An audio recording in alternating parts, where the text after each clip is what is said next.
যে তিনটি গুরুত্বপূর্ণ বিষয় মাথায় রেখে তোমাকে কলেজ এডমিশন নিতে হবে। প্রিয় এসএসসি যারা পাশ করেছো, যারা কলেজ এডমিশন নিয়ে ব্যস্ত আছে, তাদের জন্য আজকে ভিডিওটা খুবই গুরুত্বপূর্ণ। ইয়েস, তোমরা যারা কলেজ এডমিশন নেবে এবং যারা গার্ডিয়ান আছে সকলের জন্য আমার এই 5 মিনিটের ভিডিওটা শোনার খুবই অনুরোধ রইল। ইয়েস, আমি যে কোনো কলেজে ভর্তি হব, কিন্তু তিনটা বিষয় আমাকে মাথায় রাখতে হবে। যে একটা হচ্ছে আমার বিষয়ভিত্তিক জ্ঞান অর্জনের পর্যাপ্ত সময় পাবো কিনা, ভালো ফলাফল দ্যাট আমাকে আবার একটা প্লাস পেতে হবে বা ভালো রেজাল্ট করতে হবে। নাম্বার 3, মেডিকেল, বুয়েট ও ভার্সিটির চান্সের যে গাঁথনিটা হবে আমার এই এইচএসসি লেভেলে। আমার যে এই পরীক্ষা এইচএসসি লেভেলের পরীক্ষা শেষে যে আমি 3 মাস পাবো, সেখানে আমার কিন্তু এই গাঁথনিটা হবে না।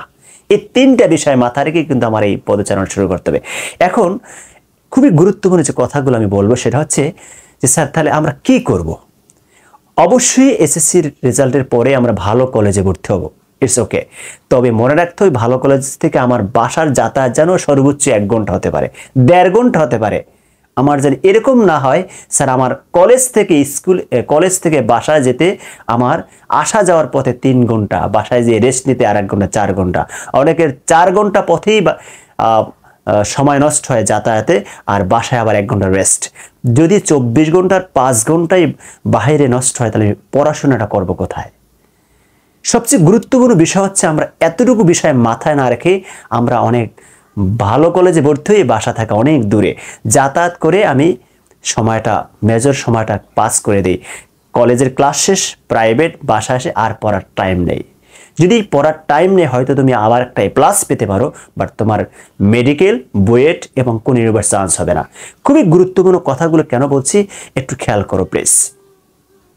তোমার এই এসএসসি রেজাল্ট এটার ফুটনি 3 মাস থাকবে। এইচএসসি রেজাল্ট বা কলেজের এই ফুটনি থাকবে 3 মাস, কিন্তু তোমার লাইফে সবচেয়ে বেশি ইম্প্যাক্ট, সবচেয়ে গুরুত্বপূর্ণ প্রভাব বিস্তারে তোমার মেডিকেলে চান্স পাওয়া, বুয়েটে বা ইঞ্জিনিয়ারিংয়ে চান্স পাওয়া বা তোমার ভার্সিটির চান্স পাওয়া। এখন সেই ক্ষেত্রে তোমার কি করণীয় বলতে পারো স্যার আপনি কি বলবেন এই বিষয়ে?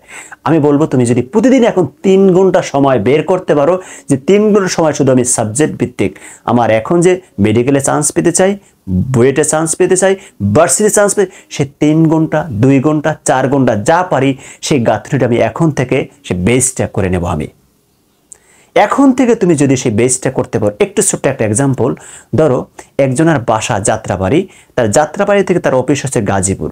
এখন অফিসের টাইম হচ্ছে 10টা। এখন সে যদি যাত্রাবাড়ি থেকে গাজীপুরে যেতে হয়, তাকে কখন বের হতে হবে? মিনিমাম তাকে ফজরের পরপরই বের হতে হবে, তাহলে সে 10টা অফিসটা সে তার পক্ষে সম্ভব হবে। এখন যদি কেউ 8টায় বের হয়, তাহলে পক্ষে সম্ভব? যদি 8টায় বসে লোকাল বাস বা ডাইরেক্ট বাস যেটাই বলো, 8টায় বসে সে কিন্তু গাজীপুরে গিয়ে অফিস দ্বারা সম্ভব না। তোমরা যারা ভাবছো যে আমার এসএসসিতে গোল্ডেন এ প্লাস হয়ে গেছে, এইচএসসিতে গোল্ডেন হয়ে যাবে, কারণ যে সিস্টেম, যে প্যাকেজ সিস্টেম, মানে যে মানে রেডিমেড যে সিস্টেম, এখন মোটামুটি এ প্লাস পড়া অনেক টাফ না। একটু কৌশলে, একটু সিস্টেমে পড়াশোনা একটা এ প্লাস পাওয়া যায়। এই এ প্লাস 2 ডাবল এ প্লাস দিয়ে কোথাও চান্স হয় না।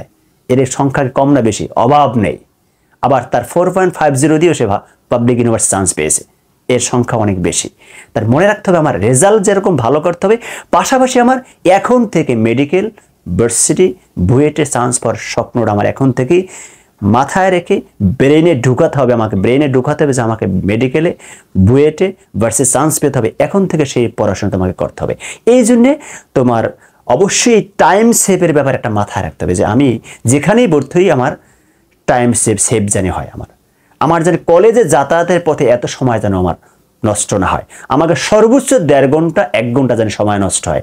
আর বাকি যে সময়টা আমি বাসায় বসে আমার সেলফ স্টাডি, আমার স্বপ্ন পূরণের জন্য আমাকে কাজ করে যেতে হবে। আমি সকলকে অনুরোধ করব যে কলেজে ভর্তি হওয়ার ব্যাপারে অবশ্যই 3টা বিষয় মাথায় রাখবে, যে আমার সময় সেভ হলে আমি 3টা কাজ করতে পারবো। বিষয়ভিত্তিক জ্ঞান, আমার সাবজেক্ট নলেজটা আমাকে আমার অর্জন করতে হবে, কারণ আমার ভার্সিটি চান্স পেতে হবে। আমার ভালো ফলাফল করতে হবে, কারণ আমার বুয়েটে বা মেডিকেল আমার রেজাল্টটা ইম্প্যাক্ট। আমার মেডিকেল, বুয়েট, ভার্সিটি চান্স পেতে হলে আমাকে পর্যাপ্ত সময় নিয়ে এখন থেকে আমার সেই বীজটা বপন করতে হবে। আশা করি আজকে এই ছোট্ট ভিডিও থেকে একটা মেসেজ পেয়েছি, সেটা হচ্ছে আমাকে সময় বাঁচিয়ে আমাকে আমার স্বপ্নের পিছনে সময় দিতে হবে। আর এখন থেকে যারা ভার্সিটি, মেডিকেল, বুয়েটে চান্স পেয়েছে তাদের সাথে যোগাযোগ করে তারা কি কি কায়দায়, কি অনুযায়ী, কি কৌশলে তারা পড়াশোনা করছে, একটু খোঁজ খবর নিয়ে এখন ফার্স্ট ইয়ারে বসে সেই বীজটা বপন করতে হবে। এখন থেকে প্রতিদিন 1 ঘন্টা 2 ঘন্টা 3 ঘন্টা সময় বের করে আমাকে এখন আমার সেই স্বপ্নের পেছনে সময় দিতে হবে।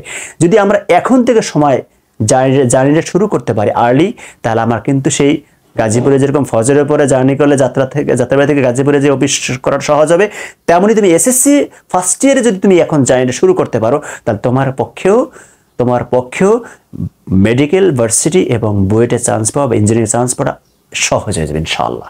আর যারা মনে করে যে শুধু এইচএসসি লেভেল পরীক্ষার পরে আমি 3 মাস ভর্তি কোচিং করে চান্স পাবো, আমি মনে করবো I should say sorry, chance তো হবে না। Thank you very much. আশা করি কথাগুলো শুনবে, কাজে লাগাবে। All the best.